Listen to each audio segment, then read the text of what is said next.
I'm not a data scientist or a data analyst, data engineer, data miner, architect, developer, programmer, big data consultant, data warehouse developer, big data software engineer, or a data wrangler. And yes, data wrangler is a real title. What I am is paying attention. Paying attention to why shows like Westworld and Brené Brown's Netflix special hit so big.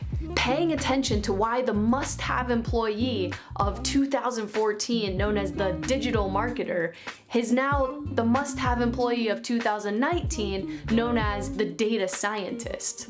Paying attention to this. Notice a theme here? As much as I find society's evolving understanding and usage of data fascinating, what I truly care about is how this will impact the insurance industry, and specifically independent insurance agents. How will Westworld, Brené Brown, data scientists, and the valuation of the data marketplace trickle down into the independent agency? And that answer is either going to be done to us or by us. Let me explain. Did you know that the average US consumer can make $240 per year monetizing their data?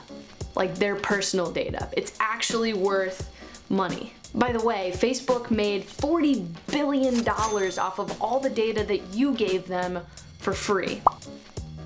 And did I mention that a quick Google search of data analytics company acquisitions will reveal that WeWork, a company that creates co-working spaces, and Nordstrom's, the best place to buy bow ties, both recently acquired data analytics companies. Oh, and Tom Wilson, the CEO of Allstate, recently dropped this.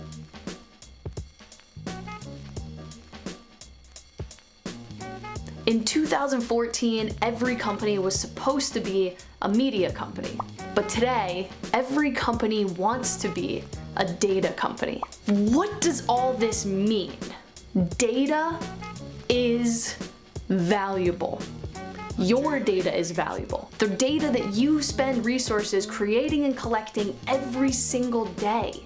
High-level operational metrics like year-over-year growth and retention. Behavioral data around your team's performance, like weekly calls, quotes, bound policies. Behavioral and demographic data around interactions with your customers, like net promoter score, size of business, value of business, etc. Behavioral data around interactions with your carriers, like underwriting speed, servicing responsibility, the works. It's worth something, like oil, you know, that thing that Tesla hates. Now just imagine, for 1 second with me, just imagine that the oil tycoons who collect oil every day didn't actually own it. They collected it for somebody else to profit off of. The general principle being, if you own it, you can monetize it.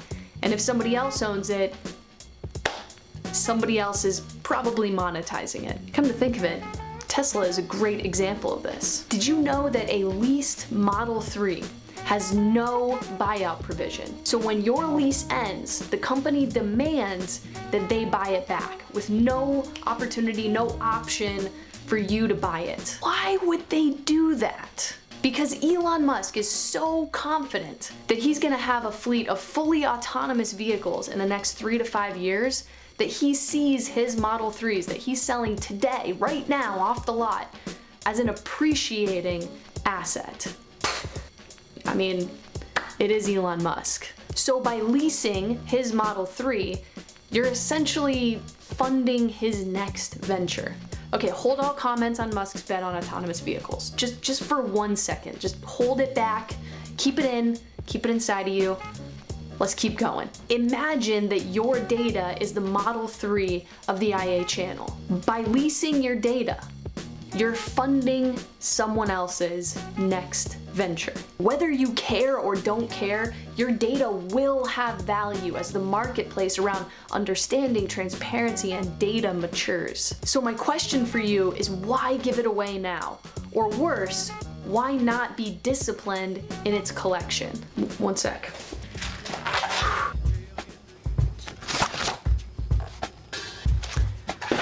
pretty sure I could have stopped with that last reason, but I'm gonna keep going. Rhetorical question. What makes the independent agent so powerful?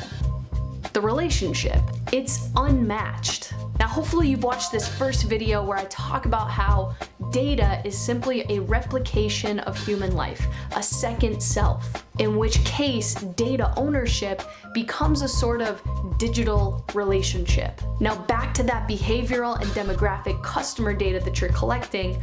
Why would someone who doesn't communicate with your customer and doesn't have a relationship with them own that data? That is literally your value proposition. That's what makes you stand out in the market. So you should be the steward of the digital version of it. I think I'm running out of paper.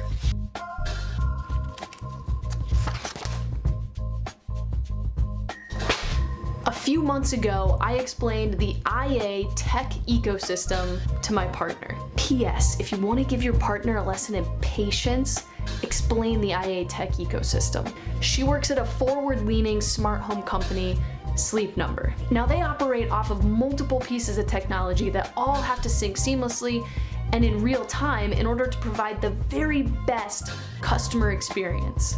I explained that it's pretty much near impossible to pass data through multiple insurance tools and get them to trigger in real time. Actually, I had to re-explain it 3 times because the first 2 times she literally didn't believe me. Seriously. My point being, the insurance tech side of things is a little bit behind. And I'm not here to point fingers, but I do want to ask whether the way our system, our ecosystem has been constructed fuels or hinders innovation. Because moving forward, I want to know how we don't create data monopolies that silo data and only share it at an exorbitant cost if they perceive some strategic value to themselves. How will the big data marketplace trickle down into the independent insurance agency? The answer is yours to create. What data are you creating and collecting? Why does it matter to your business? And why does it matter to others in the ecosystem? The first step is to pay attention.